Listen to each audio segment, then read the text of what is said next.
Humble beginnings in the shadows of darkness. In a remote village tucked deep in the mountains of northern Pakistan, lived a young boy named Aram. His village had no electricity, no internet, and very limited access to the outside world. Nights were illuminated by kerosene lamps, and days were filled with survival tasks, fetching water, tending goats, and studying from worn-out books. Yet, Aram's curiosity knew no bounds. He would often ask questions no one had answers to. How does the radio speak? What powers a fan? What is a computer? His father, a farmer, couldn't help much, but always encouraged his son's thirst for knowledge. Aram made his first battery from lemon juice and nails after reading about it in a torn science textbook. It didn't power much, but it sparked a dream. His passion for technology began not in a modern lab, but on mud floors with makeshift circuits in the hope that someday, he would build something great. One day, a volunteer teacher from the city visited Aram's school with a broken laptop. The children had never seen one before.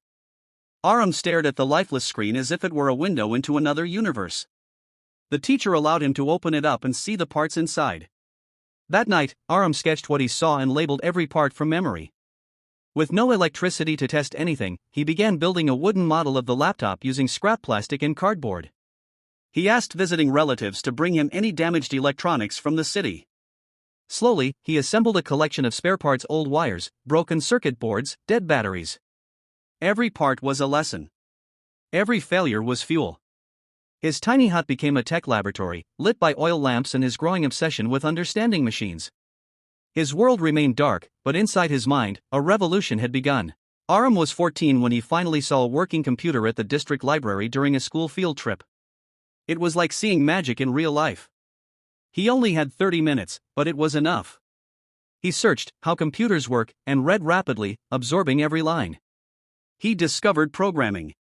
It felt like wizardry, creating something from nothing using just logic. When he returned home, he began writing code on paper, simulating what a compiler might do. Without electricity, he couldn't test his programs, but he kept learning. He borrowed books, wrote everything by hand, and taught himself the logic of Python and HTML. Each time he visited the library, he would carry dozens of handwritten notes and test as much as he could in a short time. Though the internet was still far away from his village, the seeds of digital innovation were already growing inside him. The power of self-learning. Without access to online tutorials or videos, Aram relied solely on outdated books and trial-and-error learning. He became a master of resourcefulness. When he learned about algorithms, he tried to understand them by comparing them to nature: how ants find food, how rivers choose paths. When learning about databases, he used village records to simulate them. He even built a makeshift computer case from wood, metal scraps, and a broken keyboard he repaired himself. Over time, he collected enough discarded components to assemble a basic computer. It didn't always work, and power was still an issue, but it gave him confidence. He began writing small software tools to manage local farming data, school attendance, and shop inventories. Word spread. People started calling him the tech boy of the village. His self-learning journey, driven by passion and patience, was turning into something bigger than anyone imagined. Frustrated by constant power outages, Aram decided to solve the energy crisis in his own home. Using YouTube printouts from his library visits and his understanding of physics, he built a small solar panel using broken solar cells and mirrors.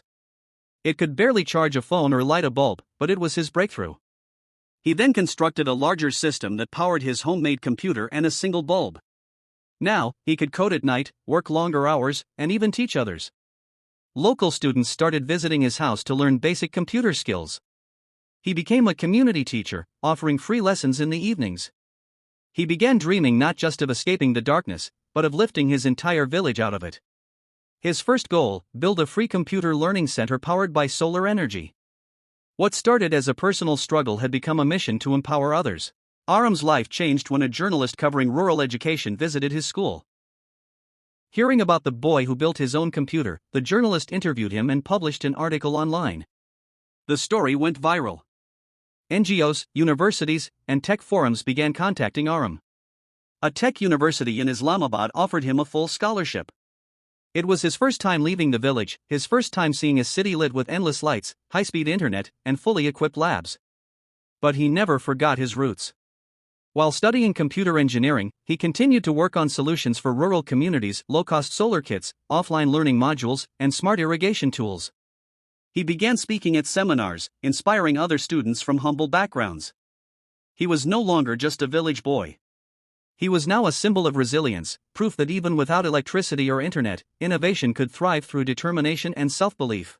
At 22, Aram launched his first startup, Rural Tech Solutions. Its mission: create affordable, offline, and solar-powered digital tools for remote areas. His flagship product was EduBox, a portable learning device preloaded with educational content, designed for schools without internet. The device could run for 12 hours on solar charge and required no ongoing maintenance.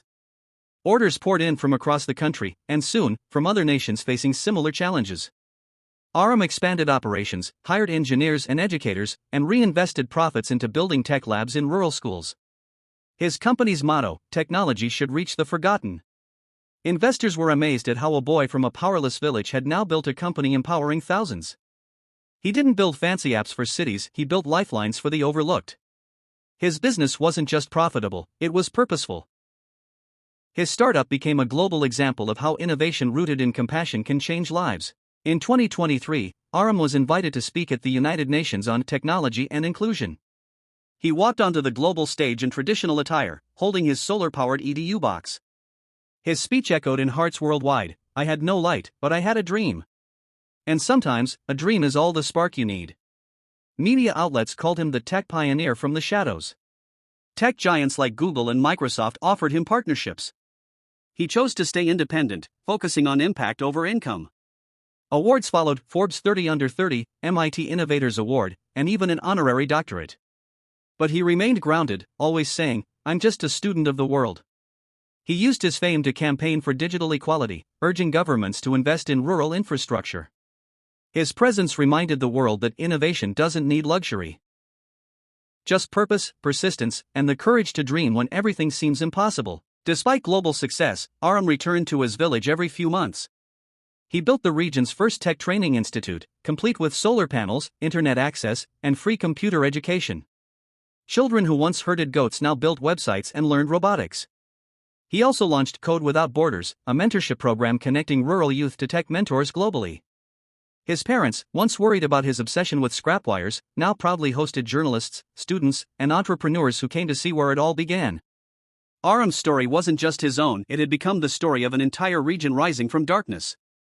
He created scholarships for girls, trained teachers, and helped nearby villages replicate his model. In a place where even electricity was once a dream, he had planted a forest of hope, powered not by wires, but by vision.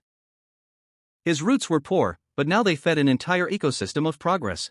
Aram's journey continues, but his legacy is already written in the eyes of a child building their first circuit, in the smile of a grandmother who learns to use a mobile for the first time, in the village where the lights never went out again. He proved that technology isn't about devices, it's about people. His story became a best-selling book, a documentary, and even a curriculum in entrepreneurship courses. Yet, he says his real success is when a rural child tells him, "If you can do it, so can I." From a powerless village to powering thousands of lives, Aram's story stands as a testament to what the human spirit can achieve. No electricity. No internet. But endless determination. He didn't just build machines, he built a movement. A movement that reminds us, true pioneers aren't born in labs, they're born in struggle, forged in darkness, and fueled by an undying light within.